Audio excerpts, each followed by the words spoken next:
Il-Prim Ministru Robert Abela inawgura l-lukanda Inside by Melja ta' 4,000 buġibba. Dan huwa investiment ta' aktar minn 10 miljun euro u li jsegwi dak privat u anka pubbliku li sar fil-lokalità fl-aħħar snin. Il-lukanda għandha 86 kamra u tħaddem mal-50 impjegat. Il-lukanda li hija proprjetà tal-familja Aġuż għandha 86 kamra u timpjega madwar 50 persuna.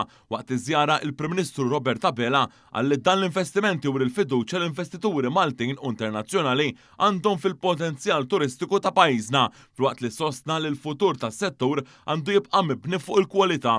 Akkumpanjatu l-Ministru għat-Turiżmu Etienne Abela, il-Prim Ministru fakkar ukoll fl-investiment pubbliku li sar fiż-żona fosthom ir-riġunazzjoni tal-Pjazza ta' Buġibba, il-Promenad u t-toroq tal-madwar u qal li dawn il-proġetti taw dera ġdida l-lokalità u ħolqu ambjent aħjar kemm għar-residenti kif ukoll għat-turisti.